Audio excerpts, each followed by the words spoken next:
My last delivery of the night was to a new apartment tower with a lobby that smelled like citrus cleaner. Everything was glass, brushed metal, and quiet screens. The concierge just pointed me toward the parcel lockers and went back to his tablet. The locker room was bright enough to feel like a showroom. A touchscreen greeted me with the building's generic welcome message and an unreadable icon shape. No logos, no brand marks. I scanned the residence code and waited for the door to pop.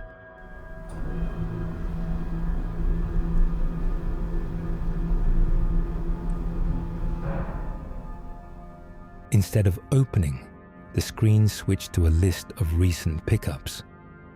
At the top was my name, spelled perfectly with a timestamp from earlier tonight.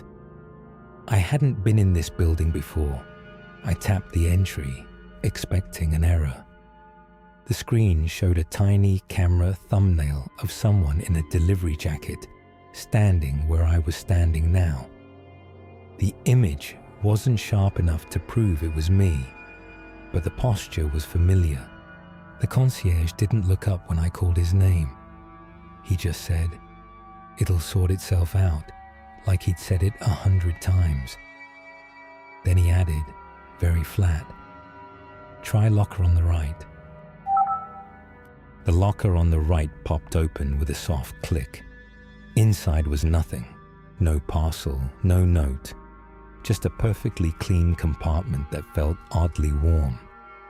My fingertips came back slightly damp, like I'd touched glass after someone's breath. I shut it and tried my scan again, slower this time. The screen didn't ask for a code. It displayed "Return in progress," then a spinning circle that never finished. A notification buzzed my phone. Pickup complete. The resident's name was correct, but the locker number was replaced by a blank space. Beneath it, an unreadable icon shape pulsed once and stopped. I stepped back into the lobby to catch a better signal. The digital directory near the elevators refreshed, and my eyes snagged on a line that didn't belong. My last name, followed by "meeting room reserved." I wasn't a resident, and I definitely hadn't booked anything. The concierge finally glanced up, as if prompted. "Co-working level," he said, pointing without looking. His finger hovered a moment too long, like he was waiting for me to obey. The co-working floor was spotless and empty, lit in calm rectangles. A wall of glass showed the city, but the reflections were stronger than the view. On a desk near the entrance sat a single padded envelope, perfectly centered, with no label. I didn't touch it. I just stood there while my phone buzzed again. "Thank you for returning the item." Returning what? The app showed a progress bar like I was mid-task, even though I hadn't moved.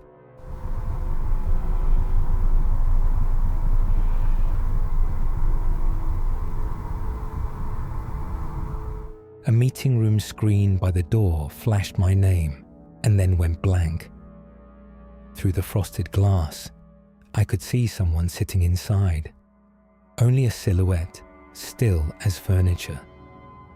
The handle on the door had a fresh fingerprint smear, like it had just been grabbed.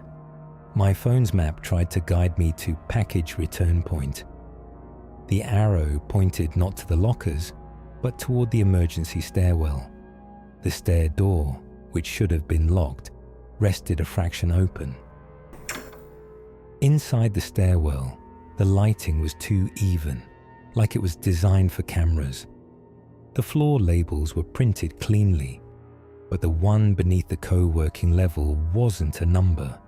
It was a word: service. I took one step down, and my phone vibrated as if I'd arrived somewhere. The door at service opened into a corridor that didn't match the building's style. Same clean finish, but no art, no signage, no scuff marks. Like a brand new hallway installed overnight. Halfway down, an access reader blinked green before I even raised my badge. A small wall screen lit up beside the reader. It showed a live camera view of the locker room, empty and bright, with one locker door standing open. The warm compartment waited like it was holding a space for something. My delivery app refreshed on its own and marked the job as resolved. Under the status, it listed my signature, an ugly scrawl I recognized from my own hand. I hadn't signed anything tonight. The access reader flashed again, impatient. The wall screen switched from the locker room to the lobby camera, and I saw myself entering the building, except the timestamp on the feed was a few minutes in the future. In the video, I paused at the lockers like I was about to make a different choice. I backed away from the reader, slow, keeping my eyes on the screen. The future me on camera turned his head, not toward the concierge, but straight toward the lens.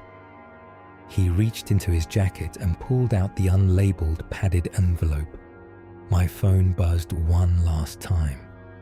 Return complete. Item received.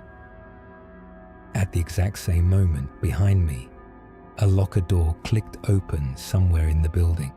Soft, confident, like it had been waiting for my name all along.